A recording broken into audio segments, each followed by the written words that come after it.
Hola chavos, ¿cómo están? Bueno, pues el día de hoy vamos a trabajar ya con nuestro último tema de la tercera evaluación. En teoría ya trabajamos el pasado simple con verbo to be, pasado simple con cualquier verbo. Ahora vámonos al extremo contrario, que es nuestro último tema, que es el futuro simple, ¿sale? En este caso yo se los estoy poniendo como auxiliar will. Este will como tal es justamente nuestro auxiliar de futuro. Ahora, ¿cuándo vamos a utilizar el auxiliar will o cuándo vamos a utilizar el futuro simple? Principalmente cuando estamos hablando de cosas que no son 100% seguras o de cosas que nos van a hablar de un futuro que está a gran distancia, vamos a llamarlo así.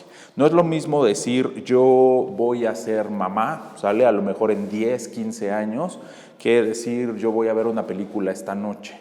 Este auxiliar will principalmente lo vamos a ocupar para planes a largo plazo, ¿ok?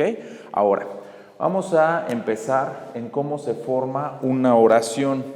La fórmula es básicamente la misma que del presente y es básicamente la misma que del pasado. Ahorita vamos a ver cuáles son los pequeños cambios.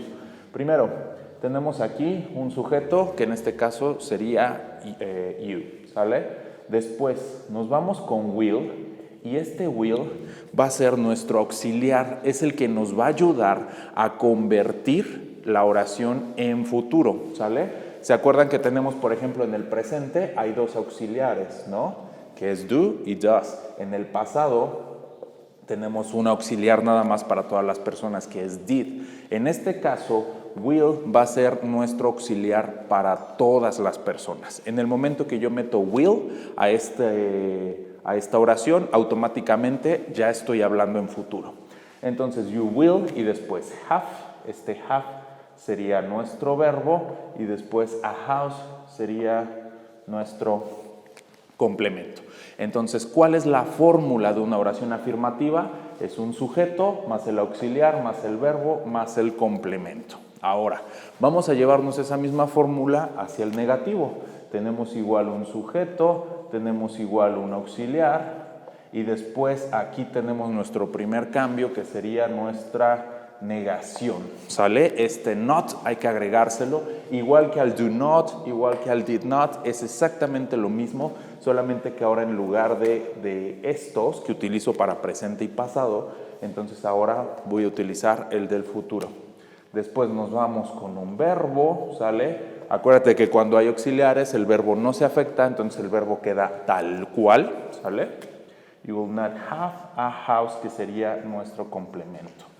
Al igual que en el pasado, nuestro auxiliar nos ayuda a negar y nos ayuda a preguntar. Aquí es exactamente lo mismo, ¿sale? Vamos a empezar la pregunta con un auxiliar, igual que en las otras estructuras que ya conocemos. Después tenemos un sujeto, después tenemos el verbo y después tenemos el complemento. Y ahí se terminó, ¿sale? Ahora, en el presente recordarás que hablábamos de do para algunas personas y hablábamos de does para las terceras personas. ¿Te acuerdas que era he, she, it? ¿Sale? En este caso no va a existir eso, no vamos a separar a las terceras personas, ¿ok? Vamos a utilizar el mismo auxiliar will para todas las personas. Aquí estoy hablando de you, aquí estoy hablando de she, y es exactamente el mismo auxiliar, ¿sale? Will sería nuestro auxiliar, will not sería nuestro auxiliar más la negación y will aquí sería nuestro auxiliar ¿para qué? Para preguntar, ¿sale? Es exactamente lo mismo. Si te das cuenta, aunque cambiemos el verbo, aunque cambiemos la persona, la fórmula queda exactamente igual. ¿Cuál es la fórmula? Sujeto, auxiliar, verbo, en este caso es el verbo ser.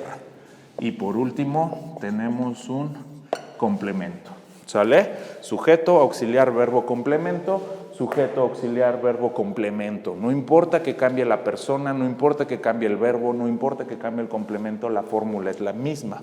Acá igual es un sujeto, auxiliar más negación, acuérdate, ¿sale? Necesitamos un auxiliar para meter la negación.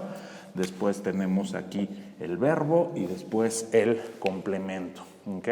Al igual que en el presente es exactamente la misma fórmula. Bueno, pues como te comentaba, ya es una estructura que ya hemos visto, que ya conocemos. No debe de haber en teoría dudas, pero si las tuvieras, recuerda que está mi Instagram. Es el último tema de nuestra tercera evaluación, entonces sí me importa que quede muy claro, ¿sale? Nos vemos, chavos, que tengan buen día.